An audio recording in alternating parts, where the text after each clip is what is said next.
Welcome to the Stay Wealthy Podcast. I'm your host, Taylor Schulte, and I have a confession to make.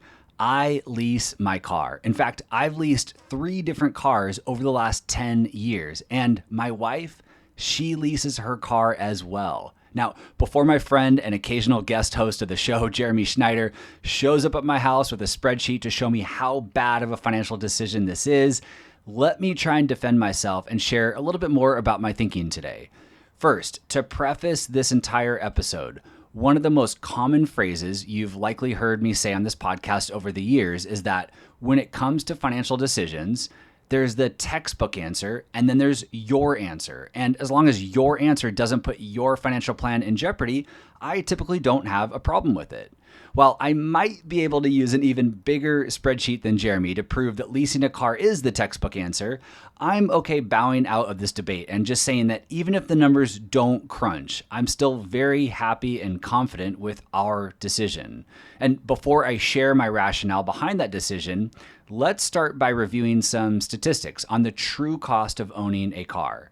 An important thing to keep in mind when it comes to understanding the lifetime cost of a car, according to Jesse Kramer, who blogs at thebestinterest.com, is that certain car expenses compare like apples and oranges. For example, how can we judge grandma who drives to the grocery store 1 time per week against a commuter who drives 100 miles per day?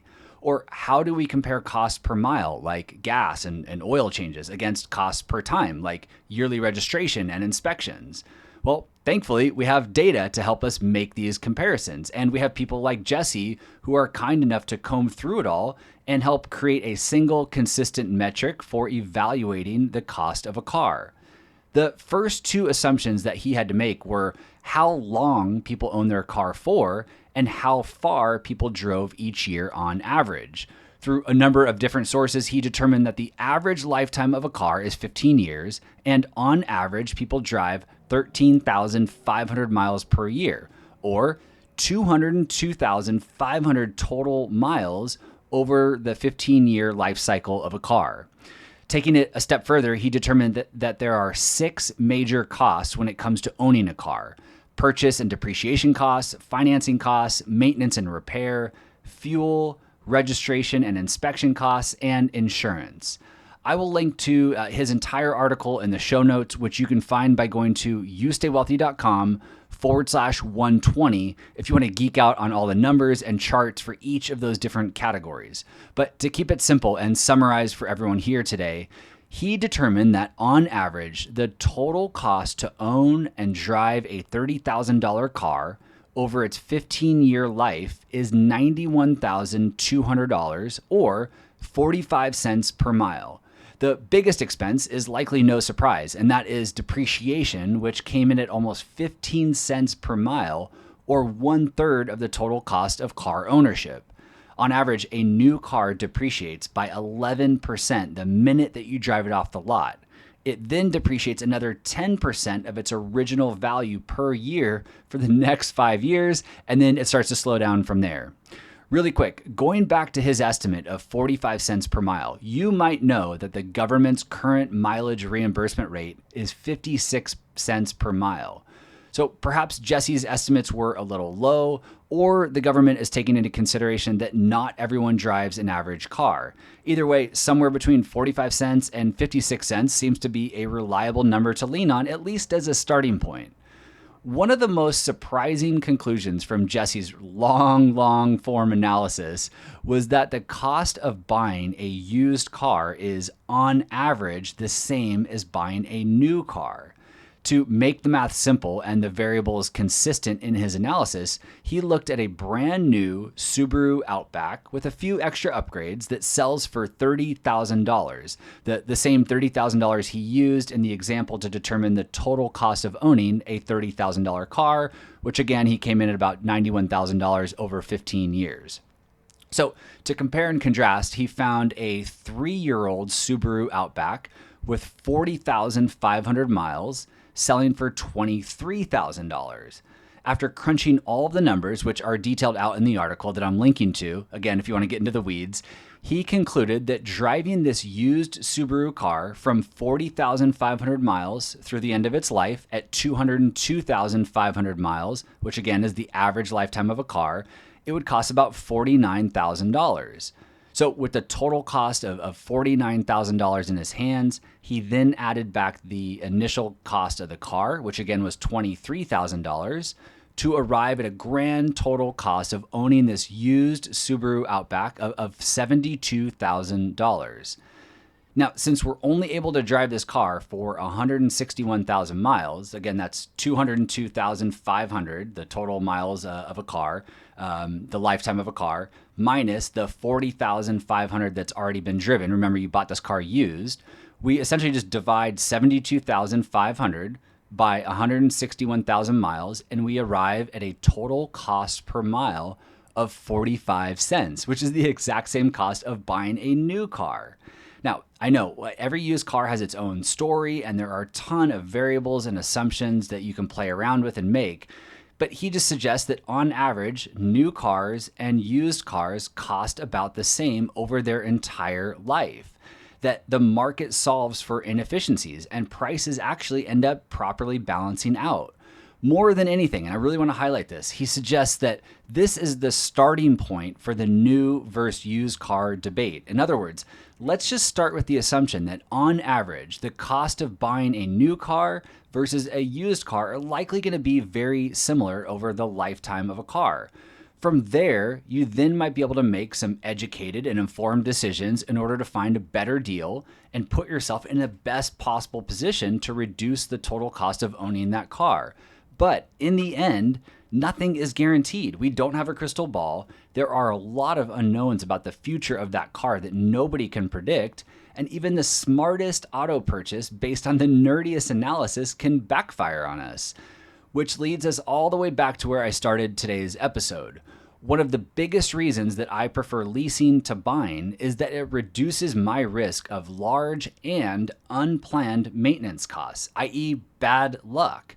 And given where I'm at in my life right now, being a busy business owner with a wife and 3 little kids, it's just not the cost of the maintenance, but also the cost of my time. It might be time away from my work and my clients, which is quantifiable, or time away from my family, which is hard to put a price tag on right now. Let's not forget that it's also a giant burden to my wife, who's driving 3 kids around all day to deal with car troubles. Having a safe, reliable car is really important to her right now. And knowing that if there was an issue, that the dealership would literally swap her car out while it's being fixed, that's once again just a benefit that's hard to quantify. In case you're wondering, Jesse does put some numbers to leasing versus buying in his article, and he concludes that leasing costs about 5 cents per mile or 11% more on average than buying. In other words, the textbook financial answer is probably not to lease your car, which probably isn't a huge surprise to anyone listening. Along with reducing our risk of large unplanned maintenance costs and taking us away from work and family, which more than makes up for that 11% in my opinion, there are 5 other reasons why I'm okay paying 11% more to lease my car. Number 1, with 3 kids and a dog, our leased cars take a beating over their 3-year time with us. I'm able to sleep a little bit better at night and maybe more importantly, give my kids a little bit more grace knowing that the standard wear and tear on this car will be the dealership's problem at the end of the lease and not mine. Number 2, prior to 3 kids, 4 different homes, and countless changes to our work commutes, we weren't exactly sure what was around the corner and what our auto needs were going to be year over year. It's proven to be a nice benefit to know that one of our cars would always be at the end of a lease in a short period of time, and we would be able to make a change. In fact, this came in handy last year when a lease, one of our leases came due around the time that COVID hit, and I was working from home. We didn't need 2 cars at the time, given this new unforeseen situation that we were in, so we only had 1 car for most of the year, which saved us a good chunk of money. The third reason is that the car industry is changing rapidly, and it's hard for anyone to know what the value of the car will be in 3 years. if the value of our leased car unexpectedly drops because of a new model or better technology, law changes, abundant inventories, a troubled economy, etc., it's the lender's problem at the end of the lease, not ours. And if the value is unexpectedly higher, well, we maintain the option to buy the car and sell it privately at a profit. Not a bad deal. The fourth reason is a little selfish. I'm a tech nerd and I find value and enjoyment from having the latest and greatest technology inside of my car and outside. Some of this technology also, I could argue, makes driving safer, something that's more important to us than ever at this stage of life with 3 little ones. And then lastly, reinvesting money back into my business and saving for our next home are 2 things that are really important to us right now here in the short term. Because of that, I do value having low monthly lease payments that are built into our monthly cash flow than staring at tens of thousands of dollars stuck inside of depreciating assets sitting in our driveway.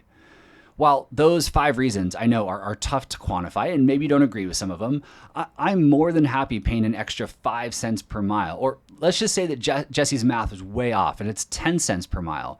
I'm more than happy paying an extra 10 cents per mile right now to reap those benefits. Leasing is not for everyone, and it might not be the textbook answer, but it's our answer. It matches up with our family's needs and goals right now, and it's not coming anywhere close to jeopardizing our financial plan. I hope this goes without saying, but please don't take any of this as advice, and be sure to crunch all of the numbers and make the best decision for you and your family when it comes to buying or leasing a car. Once again, the links and resources from today's episode can be found by going to youstaywealthy.com/120. Thank you as always for listening, and I will see you back here next week. This podcast is for informational and entertainment purposes only and should not be relied upon as a basis for investment decisions. This podcast is not engaged in rendering legal, financial, or other professional services.